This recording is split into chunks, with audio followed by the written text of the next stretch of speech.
Yuk, agak berat. Yuk.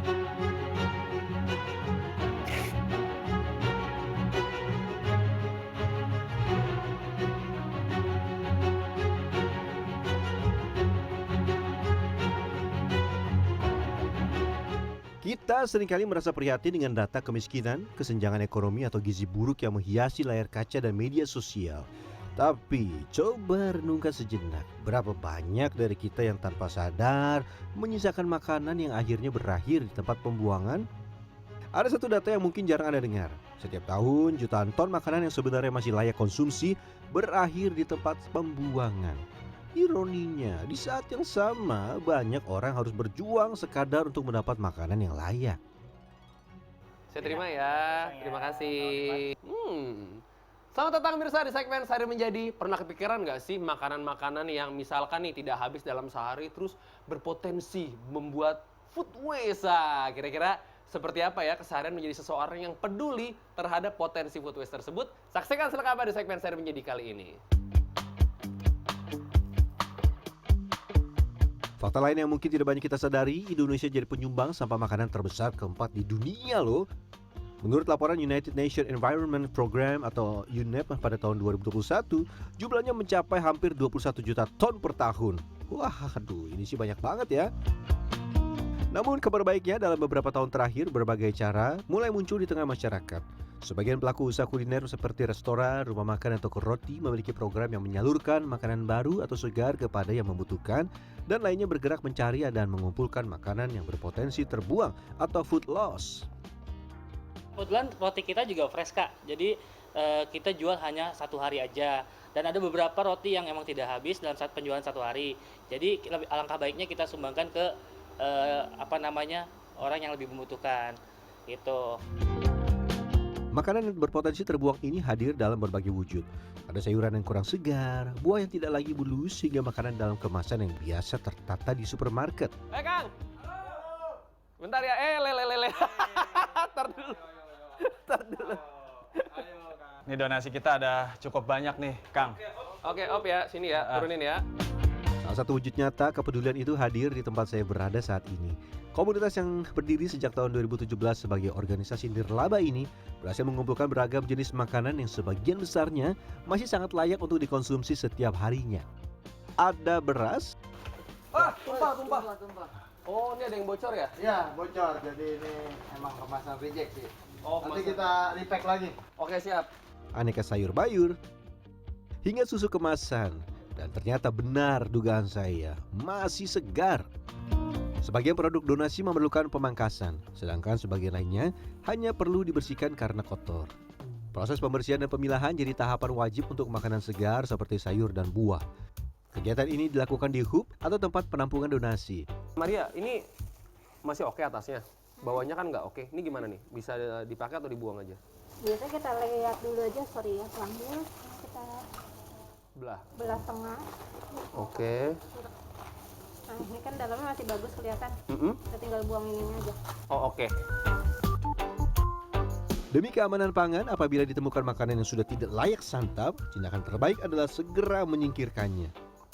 Udah, ini yang kayak gini bisa nggak ya? Udah nggak bisa Kak, udah parah banget itu soalnya. Udah nggak bisa ya? Ingat, harus jeli ya. Walaupun ini kita itu istilahnya kan donasi ya, kita berikan ke para penerima manfaat, jadi nantinya tuh bermanfaat, bukannya malah jadi tidak bermanfaat gitu. Dalam proses ini, mata saya harus benar-benar awas untuk melihat bagian mana yang tidak layak. Contohnya nih, jika ada ulat seperti ini, harus segera disingkirkan. Oke, berarti yang bekas kena gigitan dia tinggal di trimming aja? Betul, ya tinggal kita trimming aja lagi. Paling ini kan karena udah berlubang ya ini ya, nanti pakai pisau sedikit aja sih. Agak dalam ya? Betul. Oke, separuh makanan masih bisa diselamatkan. Separuhnya tidak bisa lagi dikonsumsi manusia. Nah, ada yang bisa menebak akan diapakan ya sayur-sayur ini? Ini yang waste ya? Ya. Berarti ini ntar gimana Bu? Saya buang ke depan atau gimana? Oh enggak Mas, ini enggak dong, jangan sampai, tadi kan kita udah bilang ya, jangan sampai kita dibuang berakhir di TPA. Jadi nantinya ini kita akan proses, nantinya buat pakan ternak. Pakan ternak? Ya. Lanjut ke tahap repacking. Disinilah aneka komoditas dari supermarket, minimarket, dan e-commerce dikemas ulang. Ini ada yang bocor nih, atasnya nih. Nah, nih. Tapi dalamnya masih oke nggak? Masih. Masih oke. Aman sih, nggak ada kutunya. Aman ya, nggak ada kutu. Sambil merapikan kembali kemasannya, kita juga memeriksa tanggal kadaluarsa, seberapa parah kerusakan kemasan hingga aroma dan bentuk fisik produk. Kang Tio, Ya. ini kan saya lihat kadaluarsanya masih panjang. Ya. Ini apanya yang bikin dia reject? Nah, ini biasanya yang reject tuh kardus luarnya. Maksudnya? Jadi tuh, ini kayak misalnya kan dia nggak mungkin kan dijual kayak gini aja, pasti dari pabrik pasti dikardusin kayak gini kan. Nah, kardusnya tuh biasanya ada yang bocel ataupun robek, nah itu udah masuk reject. Meskipun menjalin kerjasama dengan berbagai pihak, organisasi nirlaba ini memiliki kebijakan tegas untuk tidak menerima makanan yang sudah kadaluarsa. Hari ini pendistribusian donasi makanan akan menjangkau 3 lokasi. Ada yang berupa sembako, ada pula yang berupa makanan siap santap. Oke, labu-labu. Ah. 1, 2, taruh di sini dulu deh. 1, 2. Taruh dulu. Dia miring. Kayak susah Kang, ini keluarin. Nyok. Mantain. Helm. Santai, Tahan dulu. Ayo, bismillahirrahmanirrahim. 1, 2, 3. Mobil pertama selesai, mobil kedua juga sudah terisi, dan mobil ketiga selesai juga. Lumayan menguras tenaga ya.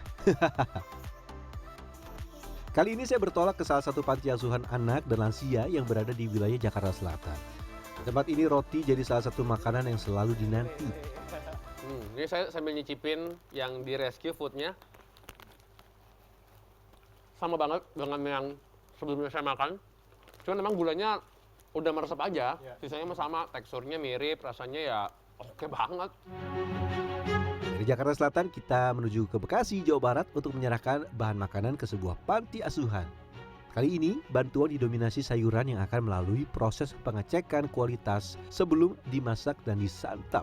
Ini yang kita pakai ini dia udah yang mana? Oh itu udah oke, siap ready. Kalau ini enggak, ini nanti kita cek lagi karena yang begini kita buang nanti, kan nggak layak pakai. Meskipun telah melalui proses pemilahan awal, sortir kedua tetap diperlukan sesaat sebelum bahan-bahan ini diolah. Hal ini penting mengingat kualitas sayuran dan bahan segar lainnya tidak jarang mengalami penurunan selama pengiriman dan penyimpanan. Usai dipastikan kelayakannya, bahan-bahan ini akan segera dimasak. Dan di sini pilihan menu bukan berdasarkan keinginan, melainkan bergantung pada ketersediaan bahan. Di sini makanannya segar-segar, terus menunya bervariasi. Kalau pagi sampai malam kita biasanya makanannya selalu ganti. Biasa ada sayur. Iya, pasti selalu ada sayur, ada lauknya. Selama tinggal di sini tuh pernah ada makanan yang kurang oke nggak atau apa? Oke semua sih Kak, cukup. Kalau menurut saya. Dan tentu saja tidak lengkap bila saya tidak ikut menyantap makanan ini. Silakan Bang. Ini yang hasil rescue ya? Ya, ini dari rescue dari farm yang ada di area Rembang yang kita selamatkan dari para petani. Agak bohong, bener. Sama, masih ada crunchy-nya. Nggak Aman, ada, kan? Ya. nggak ada aroma-aroma aneh. Nggak ada yang terasa kayak anjir, nggak ada. Iya. Enak banget, dikit lagi Bang ya? Ya, silakan Mangga. Ini juga yang masak jago nih, bumbunya sedep. Kayak masakan rumah. Meski lelah, senyum anak-anak jadi penyemangat saya menjelang hari berakhir. Eits, masih ada satu bagian penting yang belum dibahas. Masih ingat kan dengan sisa makanan yang tidak terpakai?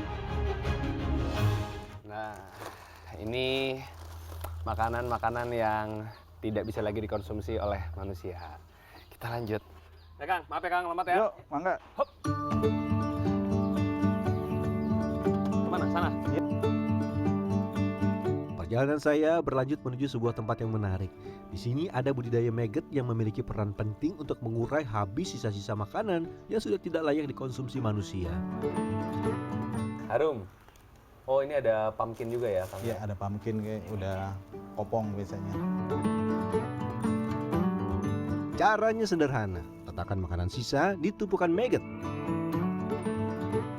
Kita adalah zero waste to landfill.